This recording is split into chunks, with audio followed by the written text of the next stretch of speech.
Exklusiver Besuch bei Damon Albarn im Studio.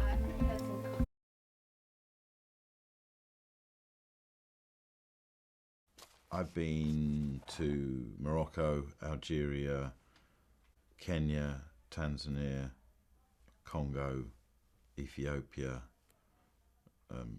Nigeria,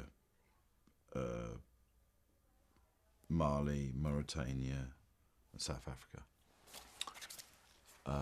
Some of those countries I've been many times. So I can only really talk about those countries. But that continent on which they're on is obviously, it's had a massive influence on my life. I think it had an influence on me before I ever set foot in Mali, which is the first place I went to. I got the impression that you are one of the few really free-spirited persons doing whatever you want to do. I try to be. I try to be. I do try to be. I mean, you know, how free can you be? I suppose you can be as free as you want to be. But, you know, would I be freer if I didn't have a family? Probably. So, you know, yes, but I'm pretty free. You know, do you know what I mean? I think, but I also, I think freedom can become a problem if it's put in front of all sense of responsibility and commitment. So I'm only free to a certain extent. But I mean, creatively, I think I'm pretty free. Well, I didn't really feel any sort of urge until we moved from London to the countryside. And in the interim, I spent a summer in Turkey with a friend of my parents. And while I was there, they moved.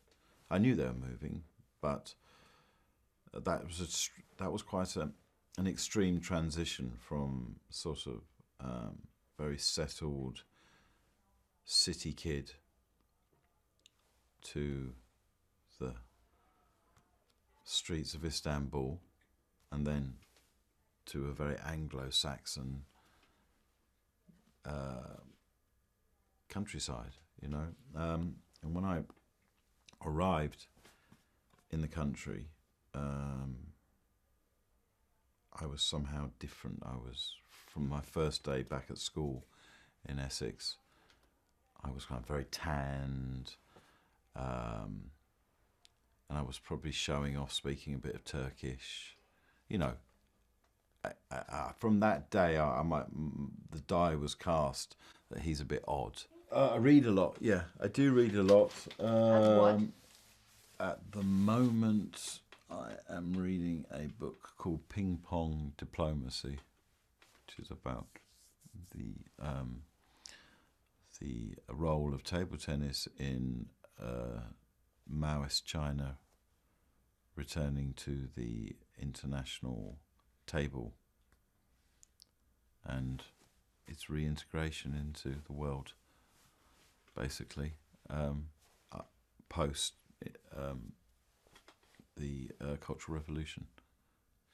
I refer to the internet-addicted world. I mean, you know, I think it applies to everyone these days within certain social structures.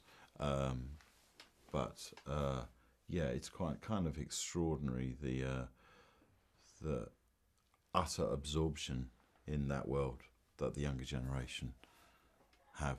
I mean, it's you know, it's almost you know, you get the sense sometimes that they're not actually seeing what's around them.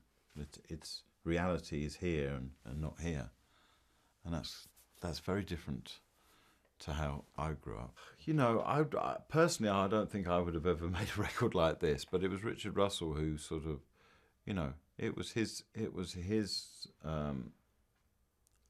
idea to produce me, and I I felt if it's going to be if I'm going to make a solo record, it has to be about me, and it has to be autobiographical. Now, how do you go about fitting a whole life into a single record? Well, you can't. So you have to treat it as an abstraction.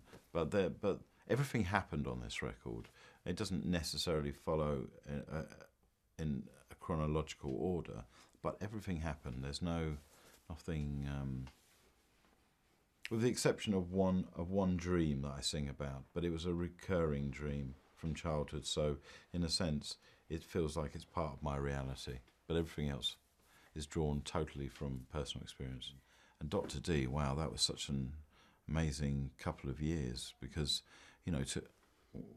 when I was kind of commissioned to write, I didn't know anything about him really, other than he was this sort of mystic, mathematical, astrological character within the court of Elizabeth I.